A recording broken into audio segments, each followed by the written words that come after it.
Hello trainees, myself Reena Kumari, Assistant Professor from Chanakya College of Education, Bettiah. आज की class DLED second year session 19-21।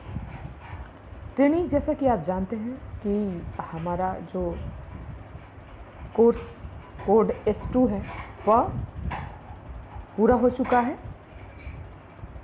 हमने इसकी preparation पूरी कर ली है,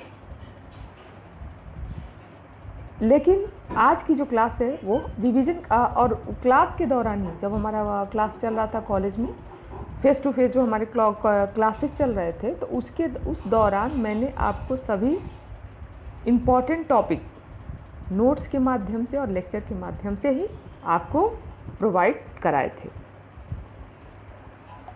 और उसको अच्छी प्रकार से हमने लेक्चर के द्वारा और नोट के द्वारा उस पर चर्चा की थी और उसका अध्ययन किया था।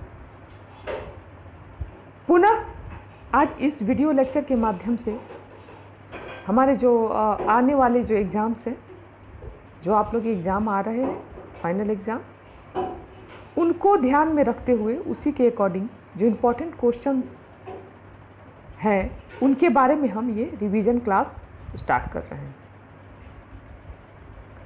एक क्रैश कोर्स के रूप में जो भी सबसे ज़्यादा इम्पोर्टेंट क्वेश्चंस हैं उन पे मैं चर्चा करूंगी, उसके बारे में हम अध्ययन करेंगे। और इम्पॉर्टेंट ये गेस क्वेश्चंस हैं। आप चूँकि मैंने आपको प्रत्येक हर एक टॉपिक पे नोट्स दिया है और काफ़ी इम्पॉर्टेंट है, तो आप सारा डिटेल में पढ़ेंगे, लेकिन आप लोगों का ज़्यादा फोकस इन क्वेश्चंस पे होगा, इन पे ध्यान देंगे।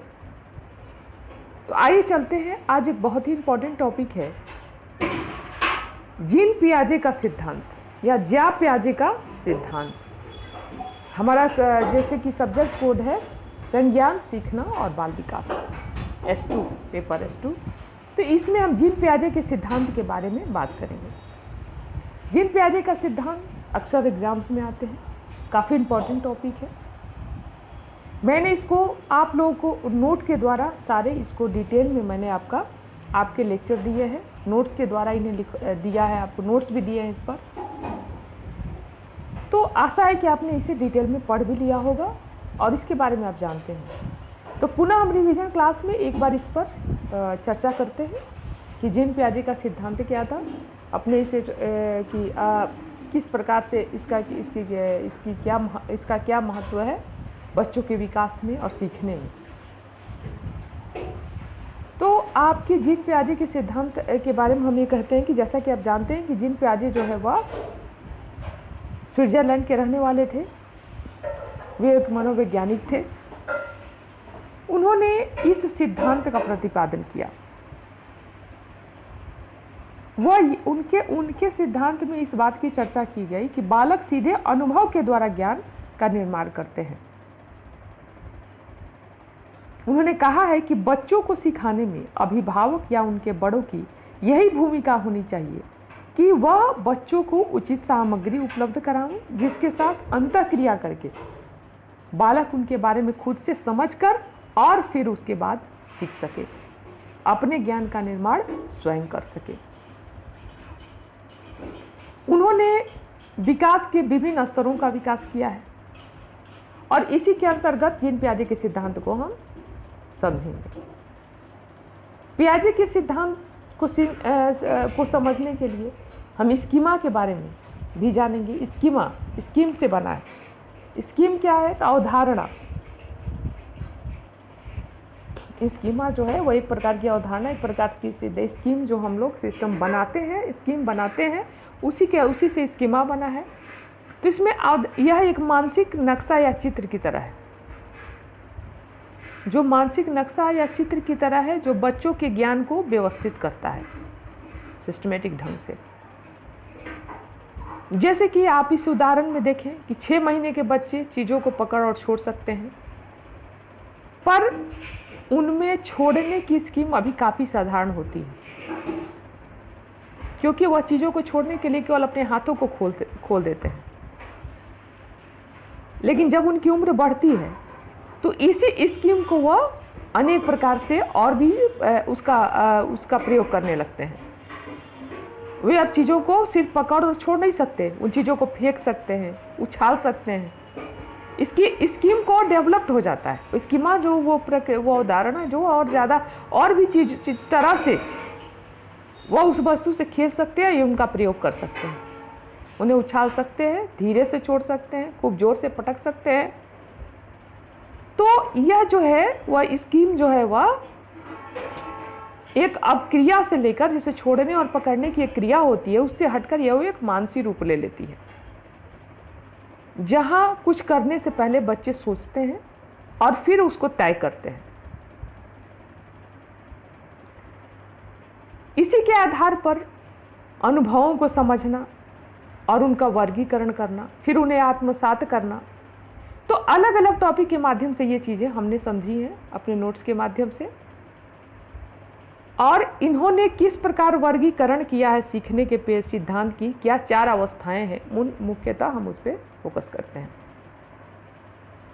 तो सीखने की 4 अवस्थाएं हैं, जैसे कि संवेदी क्रियात्मक अवस्था। संवेदी क्रियात्मक अवस्था जन्म से 2 वर्ष तक है ये। फिर आता है पूर्व संक्रियात्मक अवस्था, जो कि 2 से 7 वर्ष है।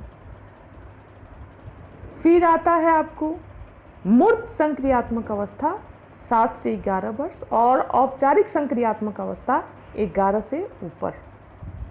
जितनी तक अवस्था चलती है वह आ जाता है, वह जो है वह इन 4 अवस्थाओं। तो ये जो संज्ञाना ज्ञान पियाजे का जो ये सिद्धांत है, उनको मुख्यतः इन्होंने इन 4 अवस्थाओं के बीच बांटा है,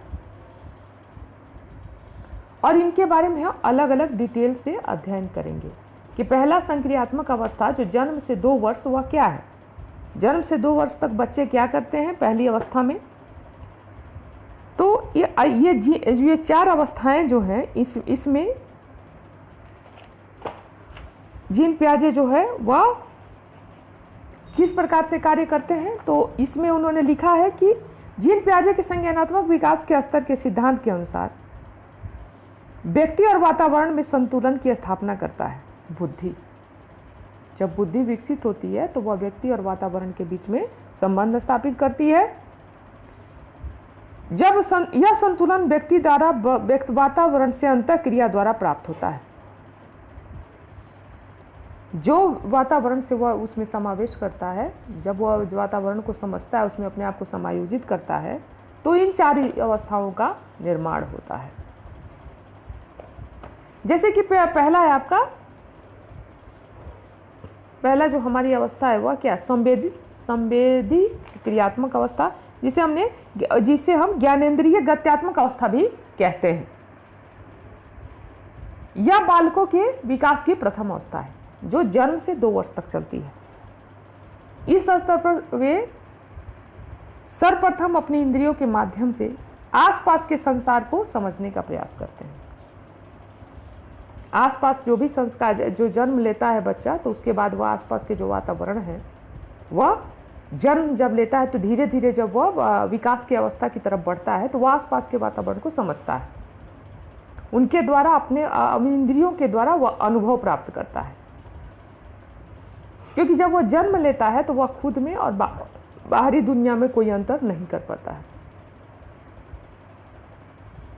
8 माह के आसपास बच्चा यह समझने लगता है कि उसके आसपास जो चीज़ें दिखाई दे रही हैं वह उससे भिन्न है। मतलब 8 महीने तक वह यही समझता है कि वह इन चीज़ों को समझ नहीं पाता है, अंतर नहीं कर पाता है खुद में और उस अपने आसपास के वातावरण में। जैसे कि चूंकि वह जब जन्म लेता है बच्चा तो वह हर चीज़ से अनभिज्ञ होता है, और जब वह विकास की अवस्था प्राप्त करता है तो जितनी भी चीज़ें उसके सामने पहली बार आई होती हैं वो सारी चीज़ें उसके सामने नई होती हैं। और जिन जिन चीज़ों के द्वारा वह कोई क्रिया करता है तो वह उसका पहला अनुभव होता है। तो इसमें क्या होता है कि वह अपने इंद्रियों से आसपास के वातावरण को समझता है और उन्हें समझने का प्रयास करता है। फिर वह बालक जन्म के समय जो प्राकृतिक गतिविधियों से शुरू करता है और इस स्तर के अंत तक प्रतीकात्मक विचारों की श्रेणी प्राप्त करता है।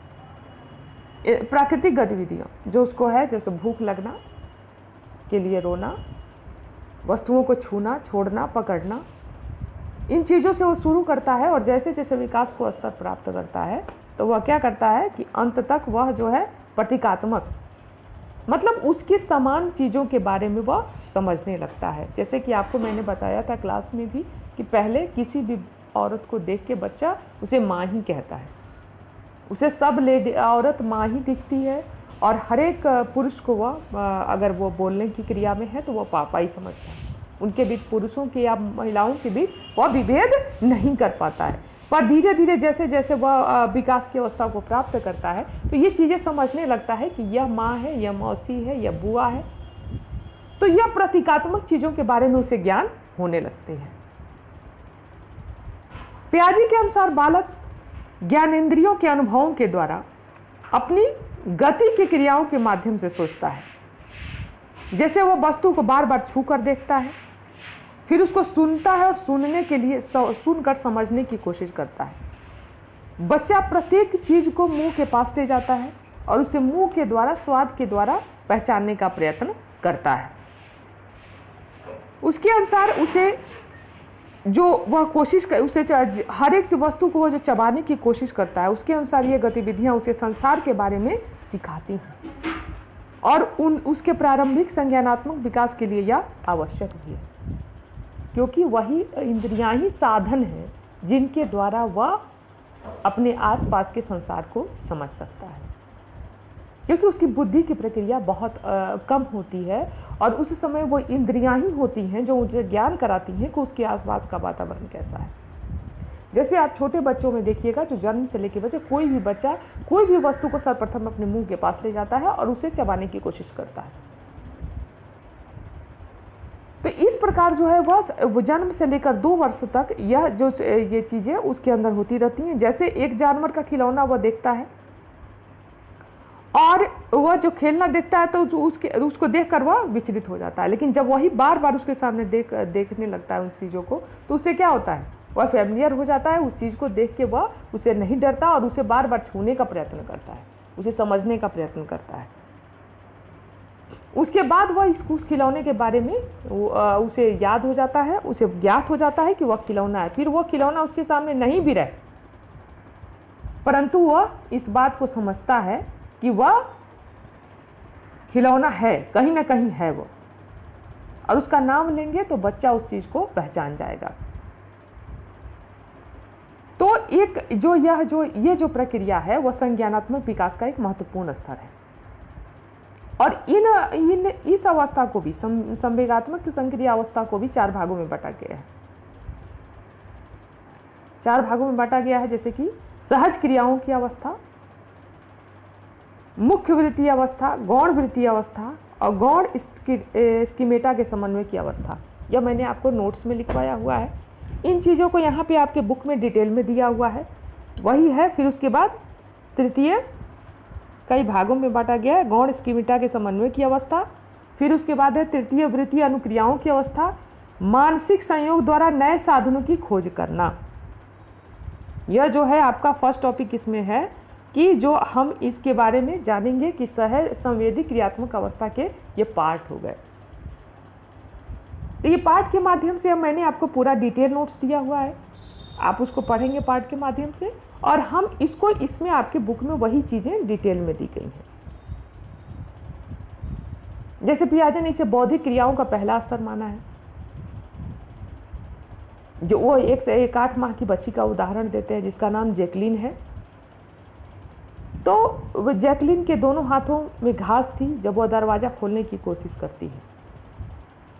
पहले वो दरवाज़ा खोलने के लिए उसकी चिटकिनी की तरफ अपना हाथ बढ़ाती है, लेकिन तुरंत ही वह महसूस करती है कि घास को ज़मीन पर रखे बगैर वह चिटकिनी नहीं खोल सकती है।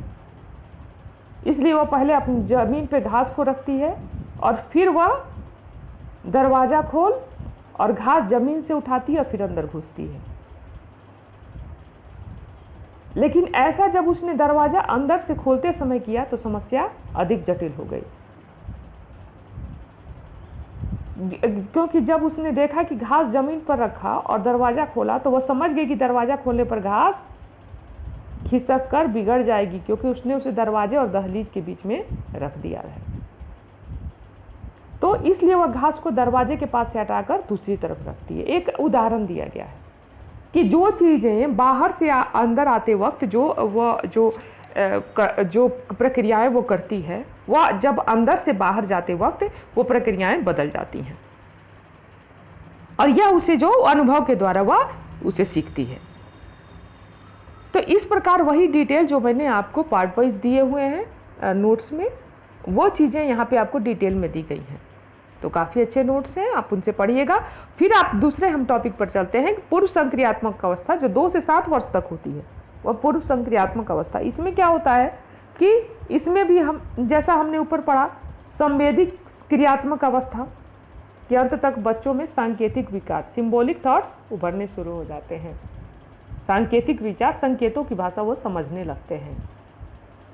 और पूर्व संक्रियात्मक अवस्था जो है वह उन्हीं पर आधारित होती है, जो 2 से 7 वर्ष तक चलती है। इसमें बच्चों में प्रतीक जैसे शब्द, चिन्ह, चित्र इत्यादि बनाने और इस्तेमाल करने की क्षमता विकसित हो जाती है। और यह जो है बच्चों की अगली अवस्था में मानसिक संक्रियाएं, चूंकि वो हमारा जो S2 पेपर है वो शेयर संज्ञान, सीखना और बाल विकास है, संज्ञान पर ही आधारित है, उसके बुद्धि के विकास के बारे में। तो यही चीज़ें हम बार बार इसमें जितने भी टॉपिक हैं सब इसी से प्रभावित हैं, इसी से इंक्लूडेड है। तो तो इसी तरह से इनकी अवस्थाएं बढ़ती जाती हैं, पूर्व संक्रियात्मक अवस्था में वो आते हैं। फिर उसके बाद वह, तो जैसे कि इसमें दिया गया उदाहरण कि बच्चे साइकिल शब्द या साइकिल के चित्र का इस्तेमाल असली साइकिल जो वर्तमान में वहाँ मौजूद नहीं है को दर्शाने के लिए करने लगते हैं। सिंबॉलिक, उनके पता है कि साइकिल कैसी होती है, तो अब वह उस साइकिल का चित्र जो सब अपने बुद्धि, अपने वो क्या कहते हैं, कल्पना स्तर पे बनाते हैं, उसका सिंबल संकेत में बनाते हैं, और फिर उसे वो चित्रों के द्वारा व्यक्त करने लगते हैं। यह जो अवस्था होती है, यह पूर्व संक्रियात्मक अवस्था होती है। पूर्व संक्रियात्मक अवस्था में भी आपने अलग अलग, मैंने इसे कई टॉपिकों में बांटा हुआ है। पूर्व संप्रात्मक अवधि, उसके बाद जैसे कि इसमें पूर्व संप्रात्मक अवधि में यह अवस्था 2 से 4 वर्ष की होती है। बच्चे अपने विचार को सही मानते हैं, वो सिर्फ अपने बारे में जानते हैं। अनुकरणीय खेल सीखते हैं, जो भी बच्चे अपने दोस्तों में जहाँ भी देखते हैं वो अनुकरण करते हैं और उसी से अपने खेल को सीखते हैं। उसमें बच्चे दूसरे को देख के अनुभव का अभिनय करने लगते हैं। अब बच्चों का चिंतन अहम केंद्रित हो जाता है, वो अपने आप को सर्वाधिक, अपने आप को ही महत्व देने लगते हैं। इसी में इसका दूसरा जो है वह दूसरी अवस्था जो है वह अंतर्दर्शी अवस्था। अंतर्दर्शी अवस्था में बच्चे, यह 4 से 7 वर्ष तक होती है। इसमें भाषा का विकास, तर्क शक्ति का प्रयोग, जिज्ञासा प्रकट करते हैं। और इस अवस्था में बच्चा स्वकेंद्रित और स्वार्थी होता है। उसका ज्ञान दूसरों के संपर्क से बढ़ता है। जब वह दूसरों के संपर्क, जब समाज में जाता है तो उसका ज्ञान बढ़ता है उसी के अनुसार। तीसरा जो हमारा आता है वह क्या है, मूर्त संक्रियात्मक अवस्था। तीसरा जो हमारा टॉपिक है मूर्त संक्रियात्मक अवस्था। तो यह अवस्था 7 से 11 वर्ष की अवधि तक चलती है। तो मूर्त संक्रियात्मक अवस्था में भी मैंने इसे कई भागों में बांटा है, जैसे पंक्तिबद्धता, परगम्यता, वर्गीकरण, प्रत्यावर्तन, अहम से मुक्ति। तो ये जो 5 भागों में मैंने आपको इस टॉपिक के माध्यम से जो यहाँ डिटेल दिया गया है, उससे मैंने छोटे छोटे पॉइंट्स के माध्यम से आपको नोट्स दिए हुए हैं। आप उस नोट्स के माध्यम से उसे पढ़ेंगे, जैसे जिस चीज़ को यहाँ डिटेल में दिया गया है। इसमें बच्चों के सोचने के तरीकों में महत्वपूर्ण बदलाव आता है और इसमें अब तर्क शक्ति का विकास हो जाता है। तो और इनका जो विचार है वह बड़े लोगों के विचार से मिलता जुलता पाया जाता है। जैसे बच्चे जो है वह, जैसे कि कोई 6 साल का बच्चा है तो वह मार्ग को स्वयं चलकर तय करता है और उसके बाद वह व्यवस्थित दिशा निर्देश दे पाता है। उसे जब दिशा का ज्ञान कराया जाता है तो पहले वो खुद के अनुभव द्वारा इसे सीखता है और उसका मार्ग वह जो है वो अंतिम बिंदु तक जाना चाहता है कि मार्ग और बिना इस बात का ठीक ठीक विवरण दिए कि वहां तक कैसे पहुंचा जा सकता है, वह इन चीज़ों को वह 6 साल का बच्चा अच्छी प्रकार से एक्सप्लेन नहीं कर सकता है। और वहीं 8 से 10 साल के बच्चों को 10 साल के बच्चों को एक जगह से दूसरी जगह जाने का रास्ता अगर पूछा जाए तो वह सही दिशा निर्देश दे सकता है। तो संज्ञान का विकास जैसे जैसे होता है उसी के अनुसार उसकी बुद्धि स्तर भी बढ़ती जाती है। बच्चे अपने परिचित स्थानों से और जो उनके अंदर जो मानसिक रूप से जो मनोरम दृश्य वो देखते हैं, वो दृश्य उनके अंदर वे ग्रहण करते हैं और उनके बारे में काफ़ी डिटेल से बताने के लिए उन्हें इस अवस्था की आवश्यकता पड़ती है। पियाजे का यह भी मानना है कि इस अवस्था के बच्चे चीज़ों के संग्रह को अलग करते हैं और इसे वर्गीकृत कर पाते हैं। वर्गीकृत मतलब अलग अलग, जैसे वे समझ जाते हैं कि एक तरह की चीज़ें और मतलब अगर सब सम्मिलित हैं तो उनमें से वर्गीकरण कैसे करते हैं। जैसे 11 साल के मनीष, जैसे यहाँ आपका उदाहरण दिया है कि 11 साल के मनीष के पास अखबार की काटी हुई ढेरों खेल जगत की खबरों का संग्रह है, जिन्हें वह खिलाड़ियों, देशों, खेलों के आधार पर बांट सकता है। उसी प्रकार 9 साल की रमा को गर्व है अपने भिन्न प्रकार के कंचों के संग्रह पर, जिन्हें वह रंग, माप, नए और पुराने के हिसाब से वर्गीकृत कर सकती है।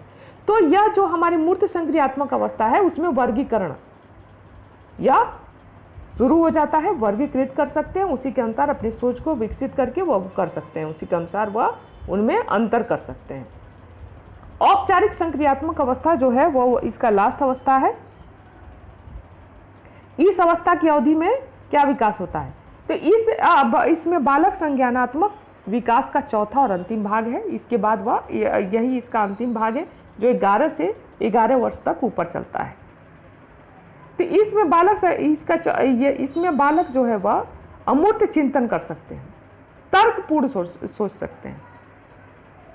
इस स्तर पर बालक भविष्य की कल्पना कर सकता है, तर्क के आधार पर वो चीज़ों को तोल सकता है, वह समझ सकता है कि तर्क के आधार पर बिना तर्क के वह इन चीज़ों को उस पर विश्वास नहीं कर पाएगा। तो यह इसका औपचारिक संक्रियात्मक अवस्था है जो 11 से ऊपर है और उसके बाद वह जैसे जैसे उसकी बुद्धि विकसित होती है उसी के अनुसार वह कार्य करता है, तर्क के आधार पर चीज़ों को तोलता है और फिर उसी के अनुसार वह कार्य करता है। तो हमने आज जियां पियाजे के 4 सिद्धांतों के बारे में जाना, उनकी जो 4 और आगे जो जियां पियाजे के बारे में हम और इसके पार्ट 2 में इनकी जो जियां पियाजे के और भी जो इसके टॉपिक है कि सिद्धांत का शैक्षिक निहितार्थ क्या है और इसकी समालोचना क्या है, इसके बारे में हम चर्चा करेंगे। Thank you.